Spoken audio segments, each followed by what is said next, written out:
Sensational. Welcome everybody to another episode of the Sensational Podcast. I'm your host Suzan, and this is my boy right here, Sammy. What's up? And we are the Sensational Ones, where we broadcast up-and-coming sensations. Today we have a very special guest with us today, and Sammy, let us know who we got. She's the Black Queen, Sydney's very own celebrity, young, black, model, artist, actress, writer, creator, social media personality with 1.2 million followers, author of the book Unapologetically Black. She was a contestant on the Challenge Australia. Our very own Black Queen, Suzan Mutesi. Thank you. Here she is in the building. How you doing? Good, guys. Appreciate Thank you coming for having out. me here. Appreciate you coming out for real. Actually, we might have a toast today, real quick though. Please, Might as well. Cheers, You know, boys. we winding down tonight, so Yeah. different vibe. You gotta drink it, man. You have to. Come on. So I'm not a wine guy, but Today, it's different. Yeah, it's different. Yeah. Got a queen in the house. We have to. Yes. for real. So what's been going on? Introduce yourself. So your name is Suzan. For the people that don't know, what's your background? What are we? Just a bit of insight into you. You know, for the people that don't know out there. My name is, I think, Suzan Mutesi. Obviously, originally from Uganda. What do you want to know? I'm not the great at talking about myself. Yeah. I'd rather someone have their own perspective of what they think I could be. I like a bit of mystery, so Okay. yeah. Okay, cool. So where'd you grow up? How's your childhood? Like what was that like? Like obviously growing up like in Australia, I believe. Well, like I migrated here when I was 11. Yeah. So you were still pretty much a child, but Yes, yeah. definitely. So like how was that? How was the time before that and things Yeah. of that nature as well? So Because you are unapologetically black. Shout out. Straight up. shout out. Well, migrated here when I was 11 years old. Originally raised, born in Uganda, Yeah. Kampala, Shout out to Uganda. East Africans. Yeah. Straight up. So I talk about this story in my book, The Immigrant That Found Unapologetic Voice.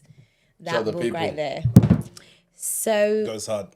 yes. So in my book, I literally tell people about my story. I grew up in a 3-bedroom home, raised by my dad. My mom left when I was 2 to come to Australia. Like any African home, obviously your parents are trying to hustle, trying to find a better life, you know. So my mom left me when I was 2. I was raised by my sisters and aunties. My dad traveled a lot. I lived in a house with over maybe 30 kids, like my siblings, my step-siblings, some I don't even know if we're related, but it's just the situation. It wasn't the best, to be honest. Like, we ate posho and beans. I remember eating chicken on Christmas. Like, that was my childhood. Yeah. Yeah. I don't remember having like lamb or I remember my birthdays, my mom made sure my sister would visit me all the time. And she would lock me in the room because we were so many. So she would lock me in the room and she's like, Mom just wants to say happy birthday. So she'll FaceTime my mom. I'll see her and then she'll put me in the room and I'll eat a burger. And that's the only time I remember eating burgers. Because you can't share with everyone. We had like 30 kids. Everyone's hungry. You can't do that. Yeah. So that was my childhood. I grew up, it was poverty, you know, but also there was a sense of contentment. And I grew up in a neighborhood. We didn't have much, but there was a joy and excitement when we got on the compounds. Yep. Like we had our neighbors, there were like also many kids, so we would gather, would play, would play Seven Stones, would skip. Like I think my creativity started when I was young without me realizing that because I enjoyed being out. And I remember we would sit on a size of a shoebox television. My family, I can imagine my family, my step-sibling, we're like 30 maybe people. like 30 people, Yeah. plus the neighbors. My dad was kind of like the local chairman, so it looked like we had it all, but we didn't. because we had the smallest shoebox television, black and white. Would all sit there and we watch wrestling. I could climb trees. I'm telling you, I could play soccer. Like, we had boys around. I was a bit of like a tomboy in my sense. But like, so we would sit and watch wrestling, we could watch movies. I loved action films. And I would see action films and I'd be like, I want to be that. One day I'm going to be an actor. Yeah. Like, that's like, for me, all those things in my childhood, I think kind of like injected something in my soul. It may not be the most, I would say, glamorous childhood where like I can't remember ever having a toy. I think Yeah. I used to make my Barbie dolls in banana fibers. The first time I had a toy, I was like, oh my gosh, a Barbie doll? Yeah. And it got stolen in the neighborhood because, every kid wants it. So it got stolen. I never saw that again. So I went back to my banana fibers. So that was my childhood growing up. Yeah. Yeah. But I think like people say like there's beauty in the struggle. Oh, yeah. Like it humbles you at the same Yeah. time. You kind of have like you kind of enjoy things a bit more. Yeah. Like you see the little things as bigger things that people don't actually see. That Yeah. people take advantage for. Yeah. So I think that's the good thing about maybe even just coming from the struggle or understanding the struggle. Understanding the struggle. So I know what the struggle looks like, and I know what also the struggle doesn't look like. But there is something powerful in knowing who you are and where you came from. What do you reckon you've learned from the struggle or like experiencing that time as a child? So that time as a child, obviously, that was, I remember being in a boarding school because I was so young. My mom was overseas. My dad was rarely there. So they would take us in boarding schools because that's the only way you could really make sure. My mom, one thing she incited in us is, I want you to be educated. I don't know how long I'll be here, but like if you have your own education, it will help you be whoever you want to be for yourself. So that was very priority for her. And I remember one day I was in a boarding school and I looked up and I'm like, and I missed my mom. I remember I used to cry from auntie to auntie. They hated. My dad would even throw me in the bush because I cried so much for my mom. And I remember looking up in the sky and I saw a wishing star and I'm like, one day I'll come to Australia. One day I'll be that girl. And I was like, and then that one day came. And then I found myself in Australia and I remember watching TV and I saw Masha Hyans on TV. And that was the first time I saw a black woman. I'm the naive me. I'm so naive. I think I have a naive faith where I feel a child faith where I'm like, oh, she can do it. I'm going to do it. So I looked at Masha and I'm like, I'm going to be on TV. A lot of people, like, I'm going to do it. they come here, they get comfortable. Yeah. There's that comfortability here. Yeah. What kept that drive going as a young black woman that's in Australia? Growing up with a mother that's raised 7 kids plus kids who are not hers. She adopted all my father's kids. She's raised all of us. I come from a household of a woman who knows how to work hard. Yep. My mom worked 10 times harder. I remember she would go to the hospital in Uganda. What the little memories I have of her, she would go to Uganda, and then in the hospital, she would then go to the markets and sell things in the market to just make sure we all had food on the table. For me, memories of hard work I saw from my mom. My mom understood that, and I think observing that, knowing that she fought so hard for all of us to be here, for me, I see it. Even when my mom is like, right now, she's old and she's like, no, I'm going. You see her limping. She's like, no, I'm not sick. And I'm like, this woman needs to relax. Like, you need to chill. But for her, it's that hard work. And I think she doesn't know that she's actually inputted that into us. Like, I come around that and and it may not be the most glamorous or luxury, but I've picked up on that. It rubs off you. It's like when you put a good person or a bad person around good people, they'll pick up on it. Yeah, 100%. If you have people who are motivated and they get up and do it, even if she's a nurse and she's going to clean patients and she's not complaining, she's going back to the hospital day after day and she's doing that. She's not complaining and she's like, she's paid the bills, you have food on the table. That rubs off you, even if you don't know. And then you're like, oh my gosh, I've got some drive. Maybe I'm just like wired differently, but maybe it's what's surrounding me that motivates me to be the woman I am. 100%. Yeah. I think I'm similar as well. It's just like seeing that, like as you would say, unapologetically, like a hustler. Yeah. Doing what they need to do without even saying a word about it Yeah. or even showing any emotion to an extent. Yeah. And it's like kind of instills into you. So would you kind of call that your mother an inspiration to you or like inspiration to your story? I even write about it. She is a great inspiration to me. My mom and my sister who raised me, like my sister became my mom. Remember when I was sick, my sister would wash me. You know, she had to sacrifice her childhood to make sure her siblings were, I never questioned that, you know? And I still remember those things and I'm like, man, she really loved us. What did you think of Australia actually when you first arrived? When I first arrived, I'm like... What was the experience like? Okay, at first I had new culture land, shock everything. because I'd never seen people on the pedestrian crossing. Yeah. I was like, why are they crossing all together? Like, because that got me. Yeah. I don't know, like, and then I was like, oh my God, these little robots telling them what to do. I'm like, wow. For real. We don't have traffic lights in What got Africa. me was being that organised. beeping noise. Like, beep, beep, beep, beep, beep. Like, once I heard that, it was like, okay, now I'm in something different. Like, It's different. What's going And on? then they had cars parked outside.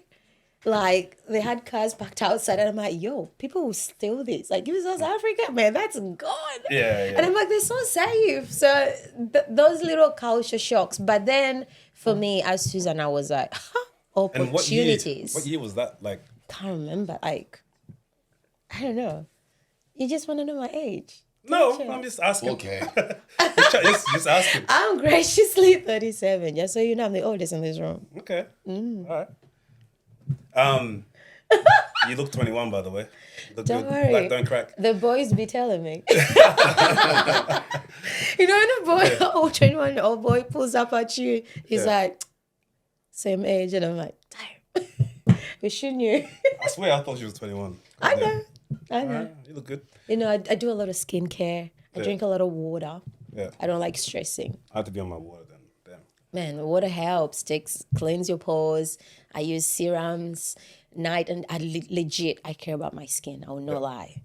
So what you see is like hard work, day and night. You'll do what you gotta do. Listen.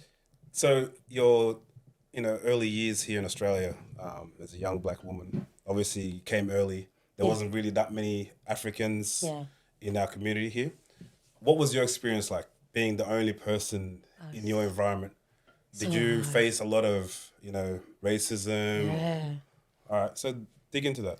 My gosh, like, like my school, obviously, like we didn't have, like, even where my mom stayed, we were the only black people on the street. They knew my mom was a nurse. So everyone on the street knew if we needed something, Miss Whispered. Like white people knew us. Like we like all my childhood, being raised from school to home was always around like occasions, Even university. I remember there's a time I was in North Sydney in university and I was like, man, this place is so white. How am I going to thrive? University. Like No relation, really. Yeah, and I was like the darkest person you would ever see there. Like legit. In my class, in my whole school, it was a fashion school.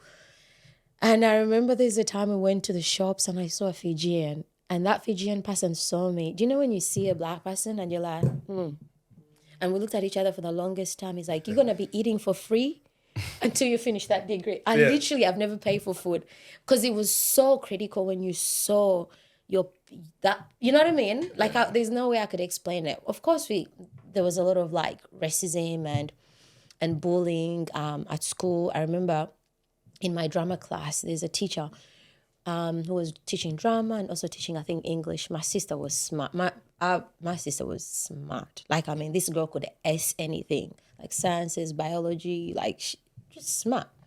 She would kill in it. But the teacher couldn't get around it. The fact that a black woman just came from Africa, the first in class, couldn't understand it. I don't even know. That girl's smart. Like, I'm not wired like that. I'm a creative. Yeah. My brain wired differently. But she was S-ing in class. And she was S-ing in class. And that really like brought tension with the teacher and with her. And the teacher would make her feel uncomfortable. So my sister would come, like we'll finish class and she would cry. And I remember even that teacher saying the N-word in class. And I'm like, and I knew how he was teaching, treating my sister. I was bored. I don't even know where I got that. That's what I'm saying. I think I'm a child, and sometimes I feel like I can jump even if I can't, or I can fly. And I remember going to my teacher, and I remember saying this on Channel 10 when I was talking about my book, Unapologetic Black, because that experience never left me, because I went to my teacher and I'm like, listen, we're going to the headmaster right now. What you've said I don't like, and how you've been treating my sister I don't like. Oh, I've had a teacher fired for shit like that before. And my teacher was like, you would never do anything. I'd be like, you watch me. And it's like, how can I change this? Or you go to my sister, you kneel down, you apologize to her and make her feel good. I was like, what's wrong with me? What am I thinking? Now I look back, I'm like, there's something crazy with that girl. Like, I literally made my teacher cry. And he's like, you don't know how you made my sister feel. She doesn't feel like she belongs. You're trying to tell her that she can't be smart. She can't help it that she knows these things. You know, like in Africa, all you think about is books. Like in Uganda, we study. You're in that boarding school, you don't think about anything. The only time you play is when you come back home for holidays and you play in the playground. But when it's school time, it's like we used to do our homework in the candlelight. So for us, that was so implanted in us. And I'm like, no, you can't. Yeah, especially they don't know your perspective as well. Like, why you commenting your things you don't know about. Yeah, so I literally told him about it. But I've faced so much, like micro aggressions, implicit and explicit racism, like even in the fashion world, even the influencer world, where someone will tell you, go back home, you don't belong here. Yeah. Where people have said, what are you black person doing here in the influencer world? Like you go to a party and you're like the only black person. Yeah. And they may be like, you're lucky when you see another black girl. Yep. And it's sad because then you don't have your backbone to lean on or someone else to bounce those things when they happen in the room. So you're faced with just crowds. Mm-hmm. And I remember there's also another time we went to this beautiful dinner. Delta was there, all the celebrities were there, and it was like nice, yeah. Anyway, we sit in a room, it's like a massive room, like full of important people, like you could tell. And then they saw us, I brought my Persian friend, we were the only ethnic people you could see. Even her as a Persian. Feel it. She was ethnic. She was ethnic. We got there and they were like, oh, we can't put you on the main table. We're going to get a separate table and put you in the corner. I was like, out of the way yep. For everyone. And I'm like, this shit is as racist as fuck. Yep. And I was like, okay, this is not right. We got invited as everyone. This is not right. And I remember there was an Italian guy. He was old. He's like, no, we're not doing that. You will make space for every guest. And remember, he pushed everyone. He squeezed me and my friend. He separated us. So we sat different. They loved that. Separated us, which was okay. But it's just like all those things that happen so much. There's a lot. There is also gatekeepers. There is people who just don't want you in the industry. They don't want black people at important events like, the Gucci's, the Pradas. Like, when I look at Louis Vuitton embraces a lot of diverse people. When you look at like the campaigns they do overseas, when you look at Polo, Ralph Lauren, a lot of black people on those campaigns. Yeah. Isn't when it comes, Louis' main designer a black man now? Yeah, Pharrell. Yeah, Pharrell. Like they same Fenty Beauty. They advocate for black people. Especially Fenty. Yep. She makes makeup for black people, and obviously Caucasian, but her main focus is diversity because she saw a niche that was needed, and she has the darkest shade that even anyone who's black blue can find your foundation. That has never been done. Yep. So she caters for the dark, like us black people. Yep. That's her brand, and you go to these events and sometimes you're like, you're not on the list. You wonder, like, where's that gap? How did you get into fashion? I went to school. Yep. I went to school. I did a Bachelor of Visual Communication. I majored in fashion design. Yep. And then after school, during school, I started my own label because I was just so, I don't know, I just have like this drive. I'm like, I need to start a label. And I started it. And I was making clothes for like celebrities, bespoke dresses, one-off. I dressed Kelly Rowlands. What was the name of it? What was the name of it? Ashane Pong. Shane.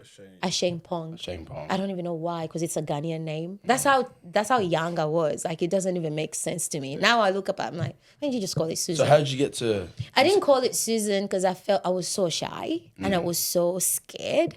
And I was like, and I was a very shy girl, but I was very self-driven. I had goals. I'm a visionary. So when I see it, I'm going to go for it.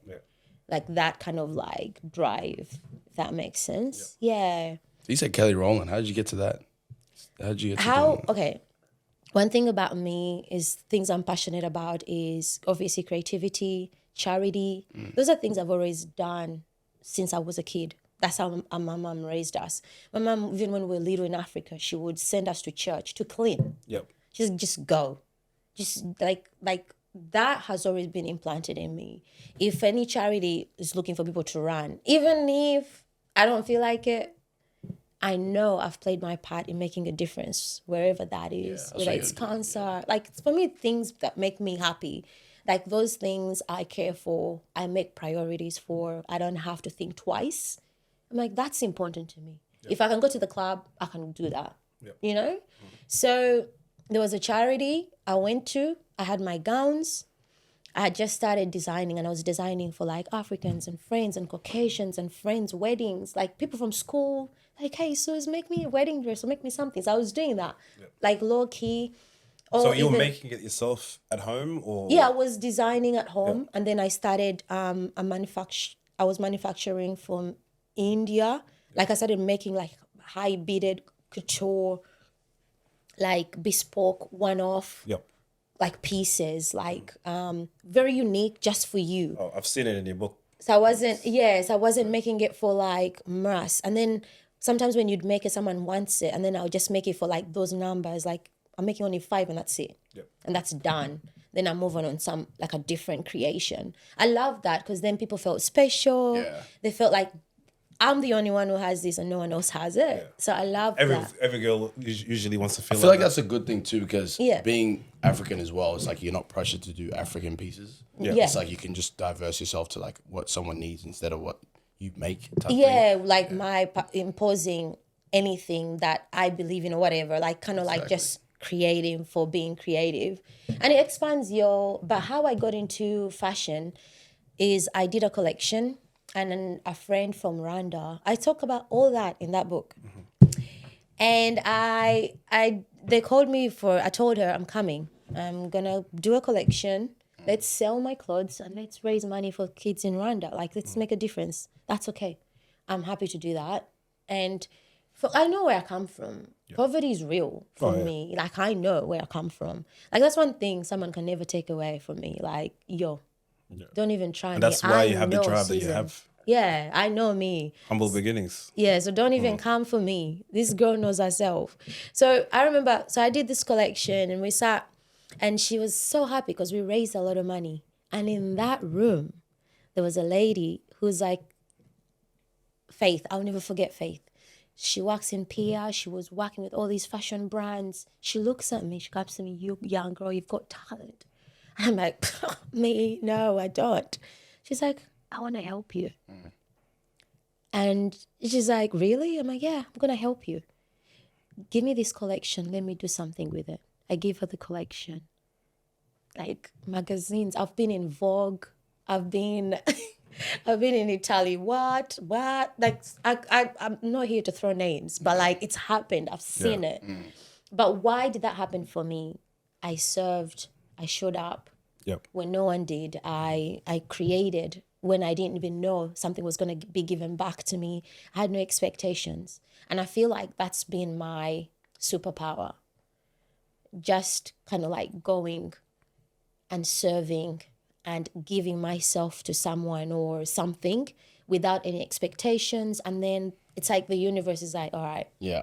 It's kind of like seeing the bigger picture. Yeah. Basically, like doing what you have to do for now. Yeah. To get to where you need to go. Yeah, and without, like, I knew always, like, my fashion will lead me somewhere, or something would happen, but I never know the how. Yeah. It's like, I know it's there, but, like, I never know the how. And sometimes it surprises you. You're like, what? Now we're doing this? Okay. Guess we're doing it. Yeah. Would you have any advice to anyone that's kind of, like, trying to navigate themselves through the industry and, like, they don't know how to, or, like, they take that criticism pretty hard? Is there any advice you would have, like, to, like, handle all that type thing? I can't, like, honestly, rejection is something you need to get comfortable with. Yeah. Even right now, I still deal with rejection. As an actor, you go for auditions and you've rehearsed your lines and you've done your preparation, you know how it's gonna go, you've mastered your art piece. Like, to be or not to be, that's the question. And you feel it, you've breathed it, you've crying your emotions, and you're like, I feel this is mine. You're there. Obviously, you're authentic because you've done your work. You've given yourself. Do you ever feel that it's Next minute, more like image more than it is talent? Like how your background is? when it comes to film, sometimes people could be biased, but as a creator, like if you're looking for a film, you already know what you're looking for. Yeah. So we'll say I'm looking for Black people. You all come in and you do your thing. Because, when you turn the TV on here in Australia, you don't see... Australia is the most multicultural country I've ever, been in. Yeah. You never see Africans. That's true. Even Aboriginals, Asians, I think Indians. like, it's very minimal, To be honest, when I came here, there was none. Yeah. And I'm telling you, the only person that I saw was also an African American. So she wasn't like African from Sydney, Australia. Oh, they'll bring from outside. Yeah. To host things here. But to be honest, I can see how that has changed gradually. Yeah. But I would not sit down and say it's completely changed. Yeah. But I can see how Australia is slowly, and that's like a slow burn. It's like a snail. Very slow. It's like a snail trying to find its way to the city from Penrith. Like, that's how Australians are doing it. Yeah. Precautiously, Western Sydney. carefully, like literally taking their time. But compared to then, honestly, like right now, I can look around and I'm like, whoa, there is like Black people. Like there is. Yeah. Before, we never, I never even went out because my mom was like, my friend, it's not people like you, stay home. Like, because there was none. For me, the biggest difference, like coming back after being away for so long, is that now just seeing people that look like me getting booked for events and doing all these amazing things out there in the media and all that kind of stuff. It's overwhelming. It's like, man, this is where these shows sort of come from because we're getting a chance to be out there and, be on TV and also, radios and stuff like that. And also it takes, like, when I look at the Aboriginals, they've obviously, like, Australia has opened up doors to the Aboriginal people, and we should always honor that. This is their land, respect that and recognize that, in that sense. But, there's a bigger, diverse community of also African people that should be included in things like that. But also, but it's not just Australians, it's also people in power. It's people who are like the decision makers, the peer agents, the bosses, the employees, the managers that have to soften their hearts and be like, I want to make a difference in that boy's life. Because I was on TikTok, no, not TikTok, Facebook, and there's this guy called Suzan. He's one of the main characters. His name is Elfie on Emily in Paris. And he was saying his story. He's like, he was such a young boy and he went on an audition as a model for David Beckham underwear. And then he told David Beckham that he wanted to act. And David Beckham's like, I'm going to speak to that company so that they can get you in. And it's who you know. Yeah. But David Beckham doesn't even recall that. But he recalls that because he knows he is where he is now. He's that big star in Emily in Paris because someone was kind enough to see potential in that boy. Or, you know what I mean? And I think as much as we hope for, we speak about it, it's also people in those positions, the gatekeepers, the people that make the decisions that have to be like, if I'm going to do an event for Prada, I would love to see maybe like 7 Black people in here, you know, not just one Black person that we favor and we feel comfortable with because they talk a certain way and they don't question us or we don't see them as a competition because ain't nobody going to steal anything. Like you know what I mean? Like, not like as in, like, they'll kind of be themselves. yes. They're not going to be someone They else. create those spaces. You want them to revolve. You want us to learn. You want us to be a certain way. Include us. Let us learn your language. The same way we're able to include them when they came to Africa. They took everything. Now we that's really getting though? political. That's It's not. that's a bit cross. Nah, but we were quite patient because we didn't care. I don't know if we welcomed them. Well, some people we did because now we were colonized by the British. Like Yeah. whether we Both didn't our or we countries, didn't, but we did. If it was a case of come to our country and we fight back, that wouldn't have happened. Yeah. Does that make sense? Yeah. But like the same way that we were able.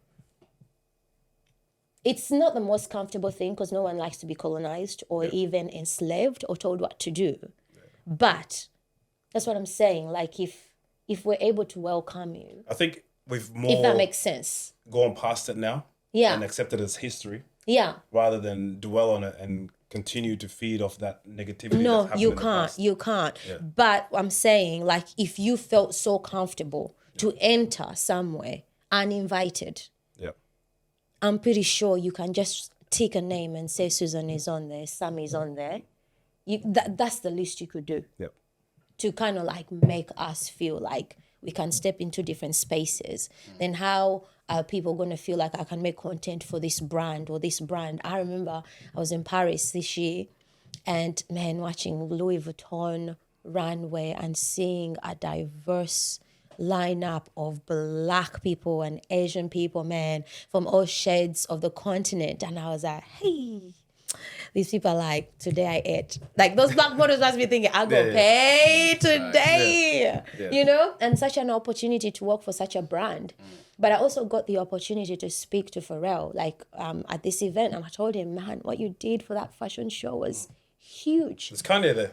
And no, it was just Pharrell and other rappers. There were so many rappers. So many. Of course. But I was talking about like when I sat with Pharrell and I spoke to him, and I remember he looks at me and he goes to me, I'm nobody, Suzan. I'm not even that relevant. Look behind you. That's like Jean-Paul Gaultier, like the icons, that dinosaurs of fashion. And I'm looking at this man and I'm like, you don't even know what you're doing for us. Like we're looking at you, we're like, far out, like you're seeing us. But he feels like he's just a fish in a big pond. Yep. He's like a tuna fish, like finding Nemo in a sea of sharks. And he's so humble, you know? And I'm like, man, like, can you imagine? Like, and I was so grateful for that moment because it made me realize that Pharrell's like, I need to work harder to see my people.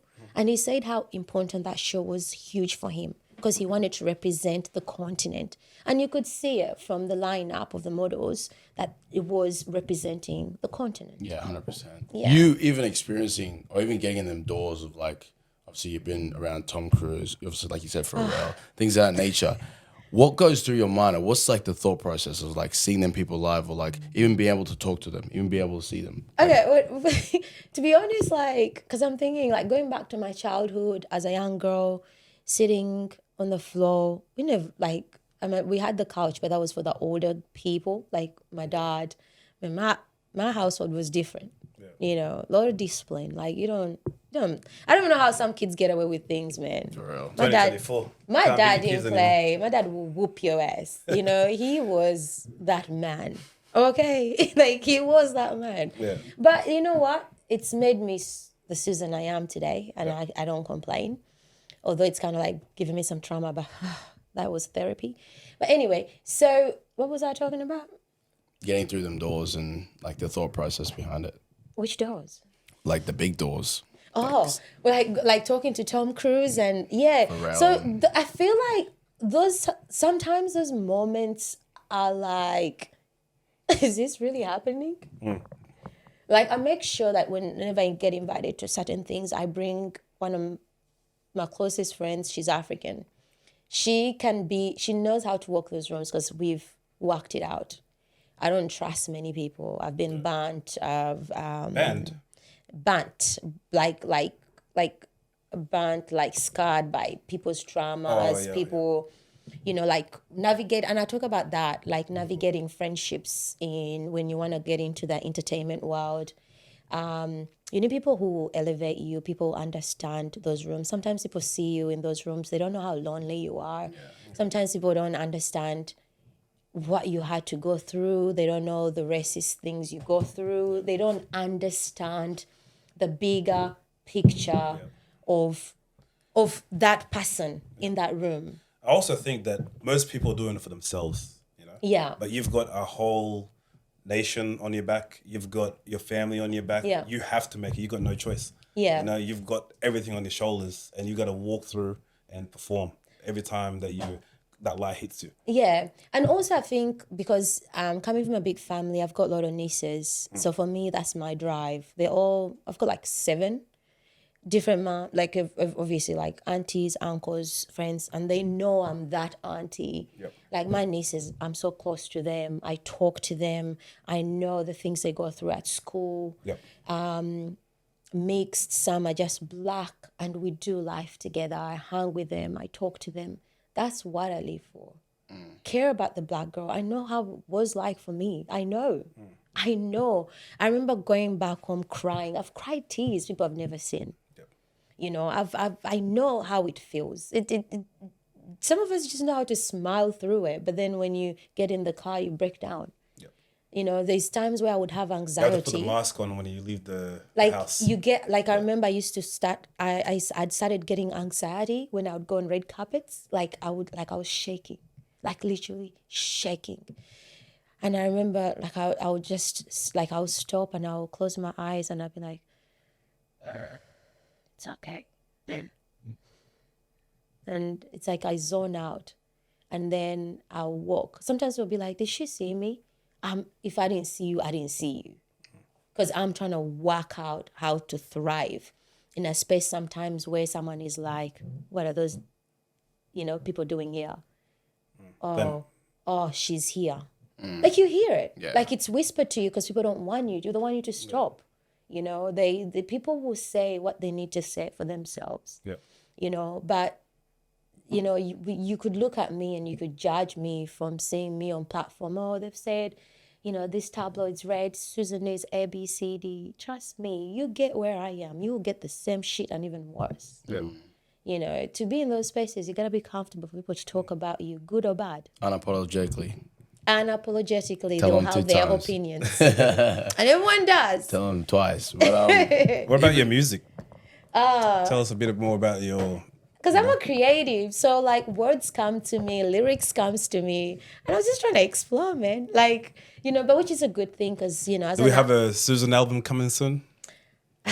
unapologetically black. I haven't. That might have a Beyonce feel to it too, I reckon. Speaking of Beyonce.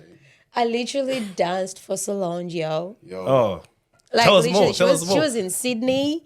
I got a message in my DMs. It's like, yo, Suze, show up at the Opera House. I was like, man, this is scam, man. People will be scamming me. And I was like, you know what? Why not? Let me just show up. Yeah. Yo, we got there. Kelly Rowlands, Solange. I was like, this is real. And we had to perform.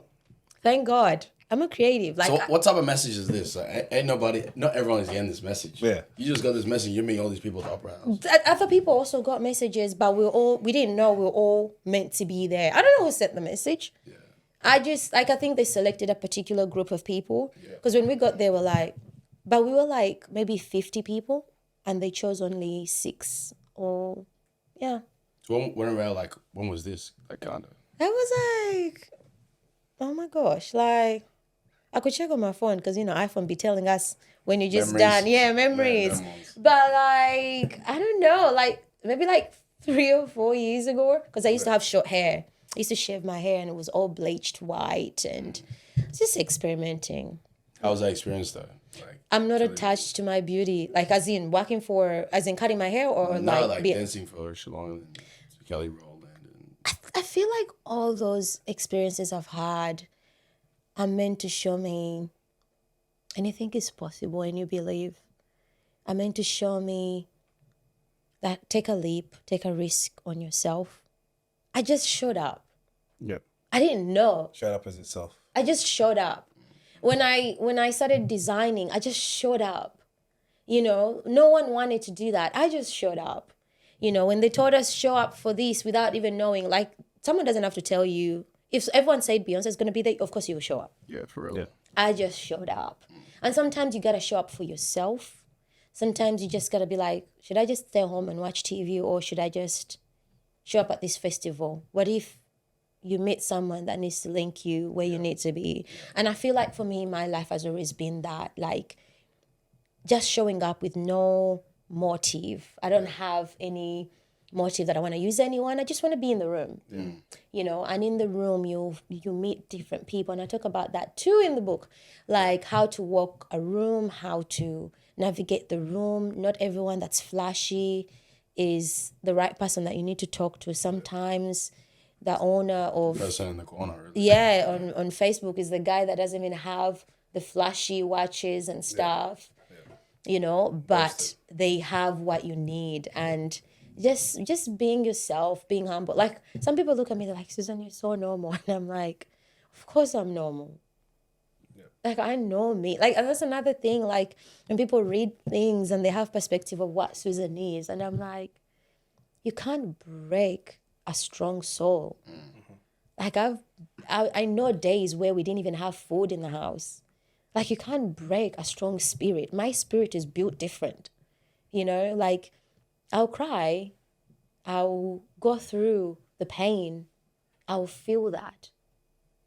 But what holds me is deeper than that, What's Like- the most important thing that you've learned throughout navigating these ways of yours in the last decade?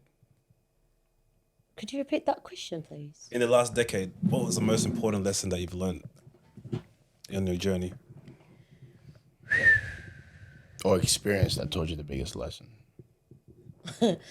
Oh my gosh. Listen, the experience that taught me a big lesson, I think when people say, for me, I remember before, I'll just give you a backstory. I remember going to a casting agent and they've called us to walk in a room like this. And there's this lady and we're all models. And they tell us, try on your bikinis. And everyone tries them on. And I remember she looks at me and she looks at another girl who was Asian. And she's like, oh, you guys have big asses. No way you're walking that runway with them big asses. And I remember this Asian girl wore her bikini. And she was like, look at that cellulite. Hell no. The girl lost it. They nearly went blow with the casting agent. Damn. And I'm thinking to myself, I canceled my work to come to this casting and this is what I'm hearing. And I was like, man, that hit me different. And I was like, that's painful. And I went to another casting. Yeah. I walked in and I remember telling my manager, I'm like, I'm sick of this auditions shit, man. Like, I don't get them. I spend a whole day driving. And my agent's like, just show up in the room. And I remember I went in the room and I just broke down and I was just crying. Yeah. The scene was meant to be a COVID scene, like where you're like, you walk in the hospital and your relative has COVID on the like on the bed. And you're terrified, like you're just like, wow, like you're just like, oh my gosh, that's my relative, they could die. So for me, I woke up in this room and I'm like, I've just had enough. I'm crying because I've just had enough. I'm tired because I'm auditioning every day, rejection. So it's hit me so much. I'm now like, I have no strength. And I remember calling my agent and I'm like, maybe this is not for me. And he's like, no, Suzan. The fact that you're showing up at that place, they've chosen you to show up. That's work. They want to see you. Yeah. And I got in the room, and I remember I walked out, and I'm like, I got in the car. He's like, did you show up? I'm like, yeah. It's like, why did you? I just broke down and cried because I had nothing else to give them. And then that same day, my agent receives a phone call, and he's like, she got the role. Damn. I've actually been wondering, from the girl side, the casting process, like from the start to finish. What does that look like? For what? For film? Like for film, or just from the woman's side, like how does that look? Even from the male side, I don't know what casting's like. Well, the my process of it. experience, I think it will be the same, but like my experience as Suzan, you, so, so you get a script. They tell you this is what we're looking for. We're looking for a black girl. Sometimes they'll be like, she's edgy, she's, creative. Sometimes they'll say she has no hair, so you gotta take out your wig, sisters. Go do what you gotta do.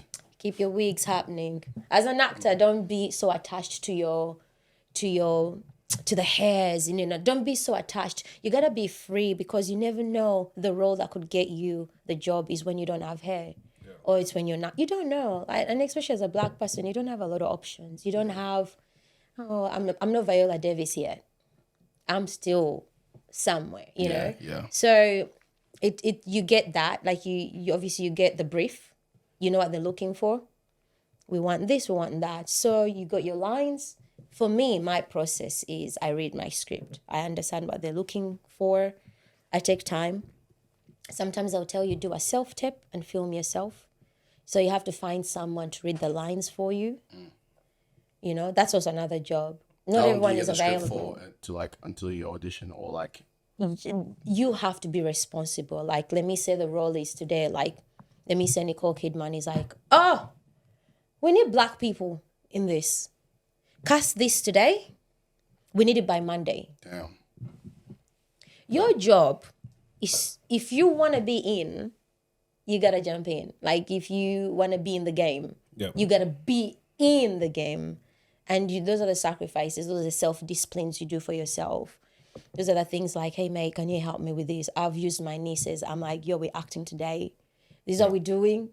Read the lines. They know. They know the role. They know. You got to use whatever you do for yourself to try and keep getting auditions and keep getting, and just putting yourself out there. Even an audition is a job, even if it's not being paid. Yeah. You just got to show up and do 100%. Show up. Yeah, for real. I think that's the word. Just show up. And how, when you also, sorry, let me say that again. Dealing with rejection over and over again to get to your level now. So what was your point of view of rejection in the beginning to now? What's the best advice you can give to someone that's trying to make it in the industry, whether it be music or acting? What advice would you give them about rejection? Rejection is the worst, yo. Like, I hate rejection. We all do. Character development, But though. it's part of... But one thing I know is rejection is God's protection. Yep. And sometimes we don't see it. But there is power in rejection, because sometimes you're like, why don't they want me? Maybe sometimes the universe is preparing you for something bigger. Definitely. It's not for And maybe that your timing right now is not for you to be seen. For example, there is a lot of Oscar films, like people who have done films and, big films have been part of like big roles. And they're like, oh, this is it. And then the film that was low budget, the director really had to beg, for that film to be made. It gets into the Oscars. They don't even know how it got into the Oscars. Yeah.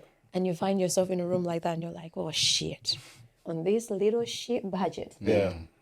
Sometimes you don't know what could be your opportunity to get where you need to be. And I would say rejection sucks. Yep. But remember, they're not rejecting you. It's not personal. It's not like, oh, I'm rejecting you, Sam or Sammy. Like, I'm rejecting you. No. It's like, no, you're not suitable. This is how I always see it. They had better options, and that's okay. It's not personal, it's just business. It's not personal, it's business. They had an idea of what they envisioned that works for the brand, and that's okay, And I've learned to make a relationship with rejection where I'm not scared of that. It's same as fear. I've learned not to be afraid of fear.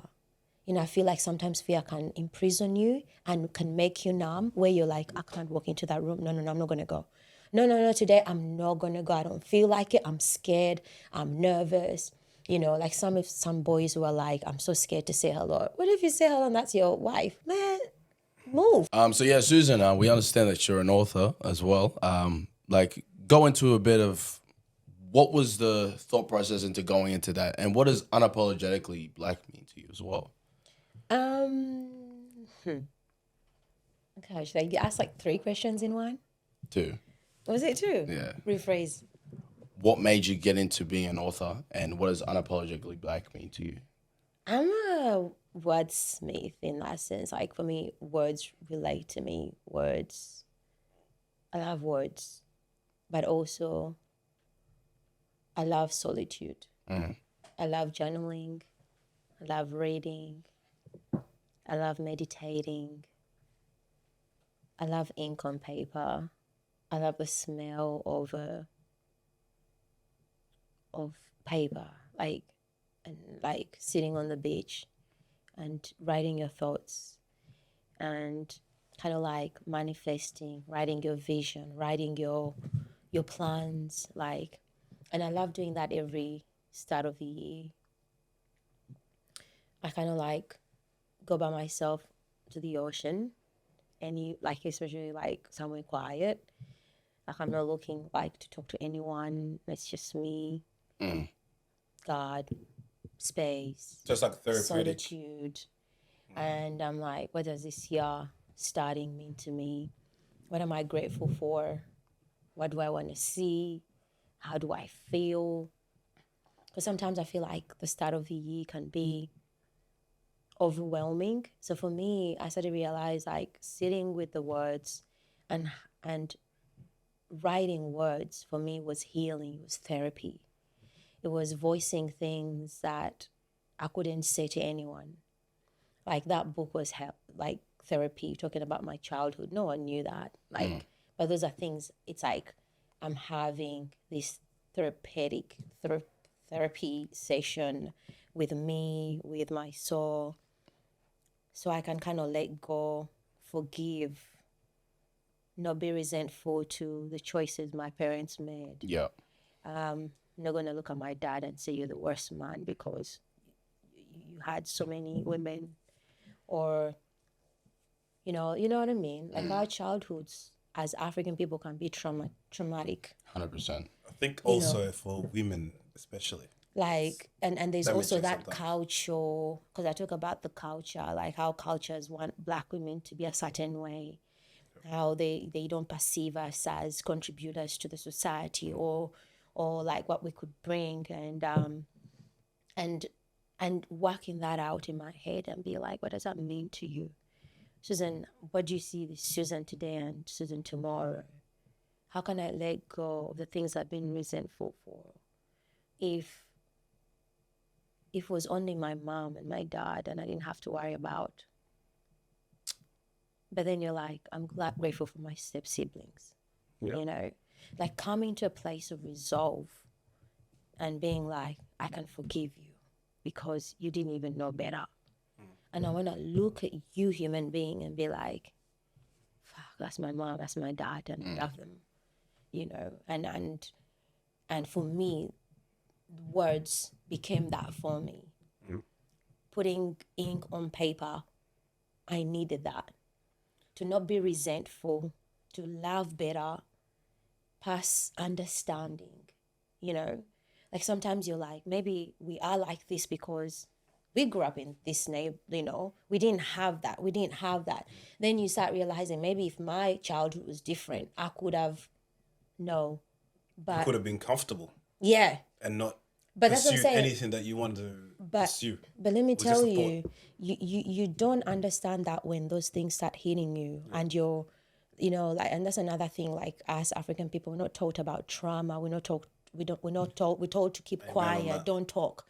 I remember when you cry in my household. When you cry, man, you be slapped. Like, and that emotion is not expressed.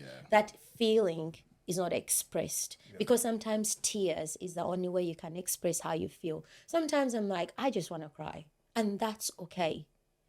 I'm not crying because I need to explain it, but sometimes that the therapy I need to sit in, feel it, feel the pain, feel the rejection, feel the hurt, and be like, now I can face tomorrow. That's okay. It's okay to cry. That's okay to feel pain. That's okay to be anxious. That's okay to not understand, because I'm only human. I'm not perfect, and they're not perfect. Our parents are not perfect. Man, nothing to They perfection. did the best they could with what they with had. what they knew, Yeah. what their grandparents taught them. So we've been carrying on generation and generational trauma and cases and confusion. Yeah. And We're the first generation here. yeah. We're still trying to navigate what this is. And then realizing that what happened then in my past, don't ever take the past in the future. Yeah. Coming to Australia, man, passing the sea, that's like you've stepped into the future. Australia is forward, yo. We're in the future. Yeah. For real. So you decide, like, oh my gosh, I've got like a lot of great quotes that I've written in the book. Like, you decide how you want this narrative to be. You make the decision of how you want your story to be written. Only you is responsible for that. Only you is responsible for how you want to be remembered. Not your parents, not your siblings. Only you has to believe in that vision. Like, you could have an idea and you're like, fuck, but my mom doesn't get it. My mom never understood my creative side. My mom wanted to be, my mom's like, you'll be a lawyer. There we go. Lawyer, doctor. The two things in every African household. And I come from a family where everyone's smart. Like, I'm the creative one. Obviously, they're creative, but they're smarter than me. They they got the brains, the medical brains. So I don't have that. My mom must probably looking at me, oh, this child. I don't know. When you say you want to be creative, comedian, this, that. Oh my gosh. You look like... My mom never understood it. I remember, like, my friends went, like, I finished high school and my girlfriend's like, we're going to school. My mom is like, enroll in a course. Like summer. What? Gold Coast. My friend, I didn't spend money here for you. So I enrolled in an acting course. Yeah. Just something to feel like I'm doing something. Not realizing I'm now an actor. Not realizing that those things where I felt like she was punishing me kind of like made me kind of like think about the options and have like different things on my plate I can juggle and kind of like mold my future. Yep. And sometimes it's like, I'm glad I didn't do those things. I'm glad that maybe I was just fearful because she scared me so much. She's like, what if you go there and you disappear, I wouldn't call it fear because you followed what you wanted to do.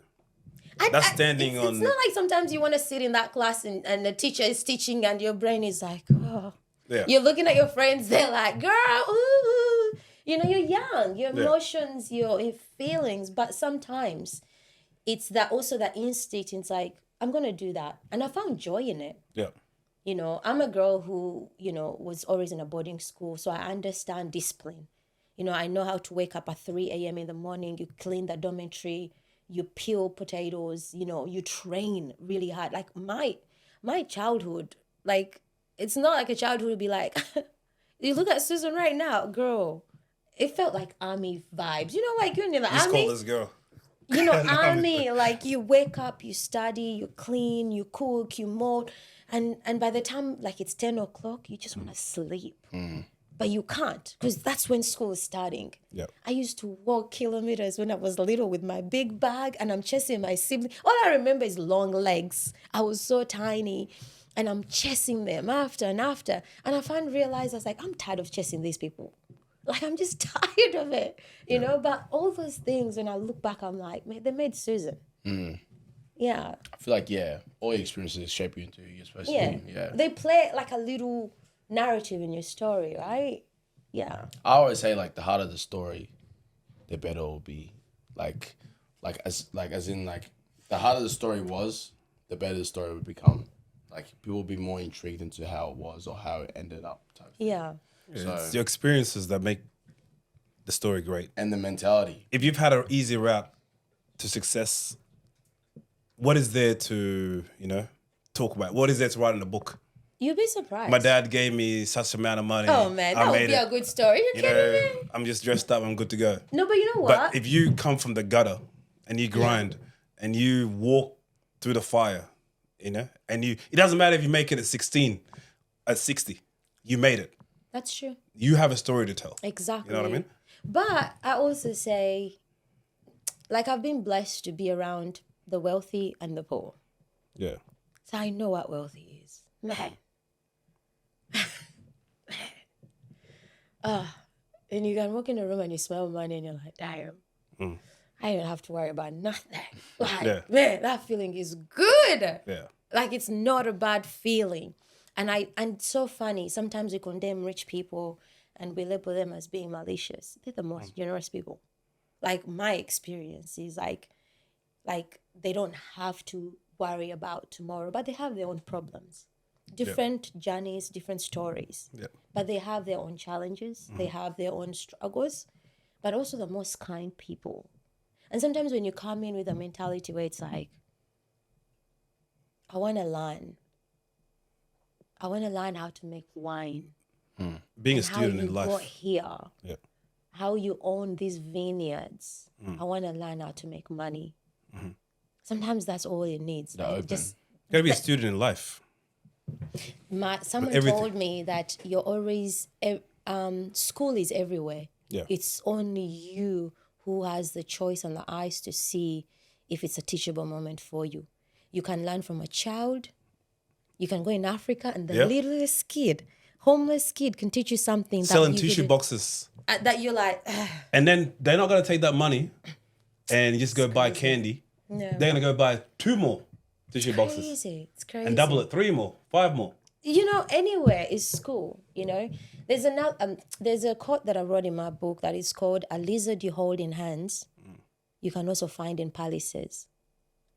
That I used to think about that quote and I was like, man, a lizard. The lizard is the only animal that can make its way to the palace.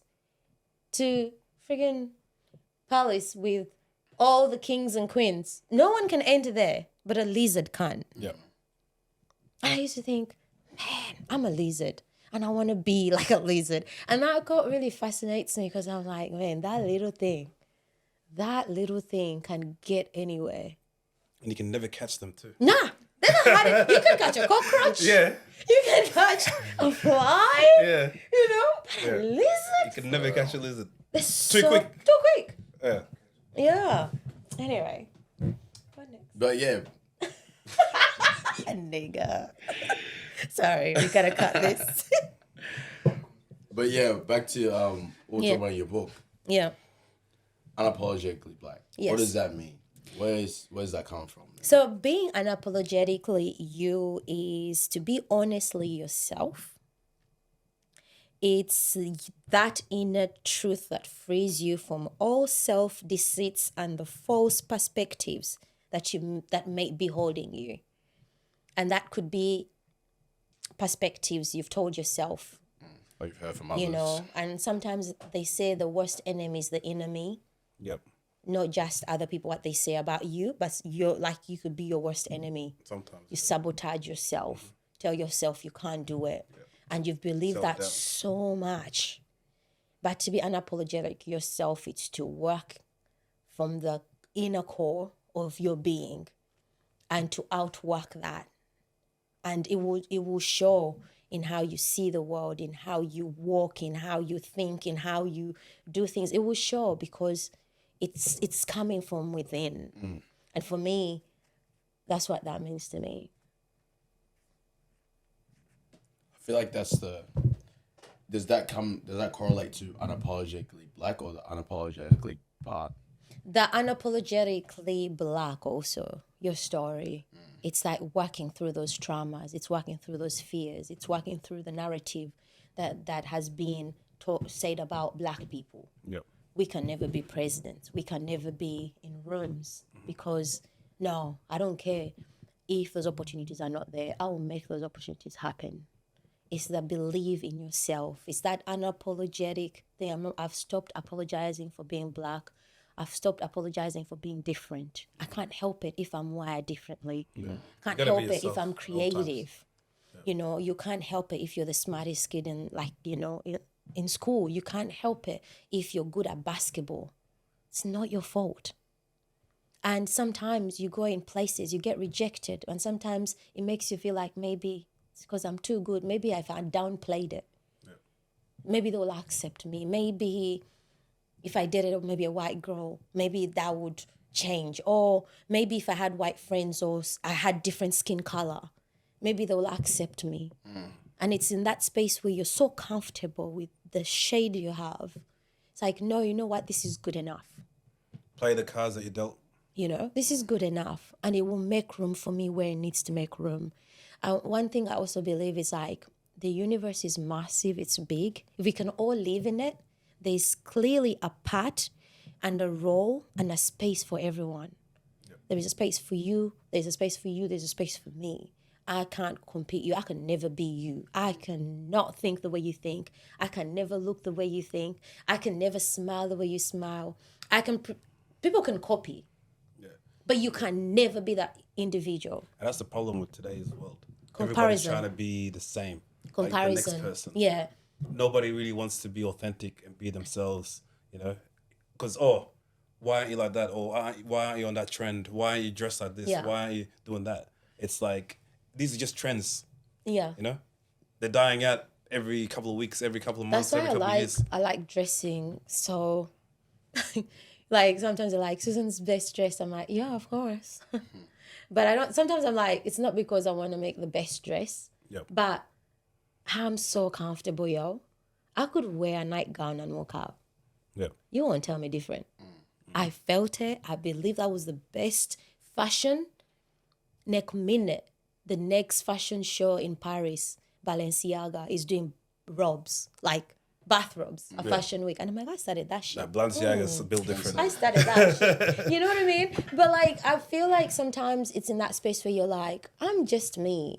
It's not like you're, like, I found myself where I'm like, I'm comfortable and I'm not trying to be the girl next door. And I'm not doing it because I'm looking for attention.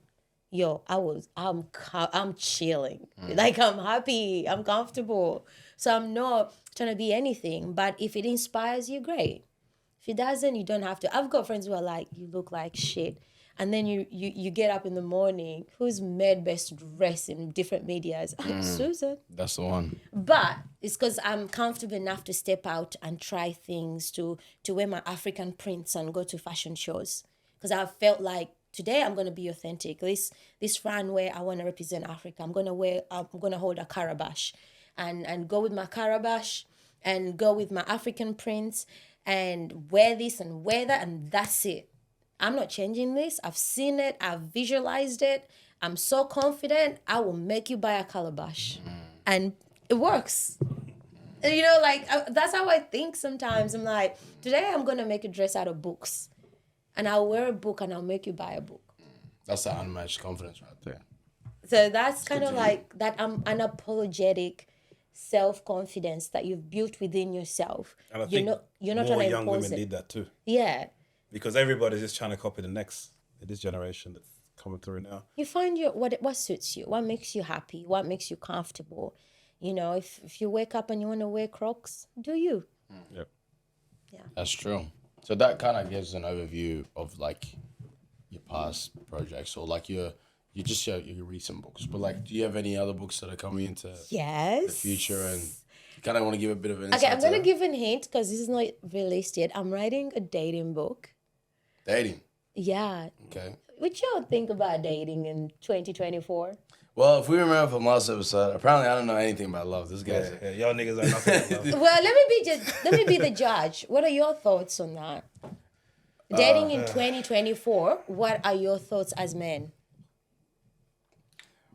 Pop the Looking at balloons. each other. Can we get some balloons up in here? I think some balloons honestly, No, but I want to hear. I want to hear. women ain't serious, bro. That's all I gotta say. Damn. Most women ain't serious. I'm gonna leave it at that. Elaborate. Unrealistic expectations. Yeah. Unrealistic. Yeah. They're saying. No, No, I'm not getting. This is not- serious. this is not a dating show. You got her. No, you know. Well, I've written a book about it, and I'm asking an honest question. So please No elaborate. comment. You go first. Unrealistic expectations. What is it? What comes to your mind when you think unrealistic expectations? This is your world in your dating. No, I'm but not I there. want you to think how I'm saying it. You need unrealistic No, expectations. please tell me. Because that's all I have to say. What is so unrealistic to you? It's like a list of this is the criteria. When they list this 1, 2, that's it. Yeah. I'm very unrealistic. How are we matching energy if he's this much and you're this much? One thing I'll say with the list thing, I think before you want someone else to be a certain things, work to be that person. Exactly. You know, like when you say be smart, be courageous, be this. But then there's some things where it's like, no, I want a provider. I'm not gonna get a man who, you know, it's like he doesn't have a vision or a dream. Yeah, it's a you two-way know? street. So that's different, you know. But The way I describe it, right? Yeah, go please. I was told one time, By a girl, hell no, by a great man. a great man. Okay. You know, Yeah. back in the day, you know, people used to look for a reason to be together. They'll fight to stay together. Now people are was the looking for a reason? reason to leave.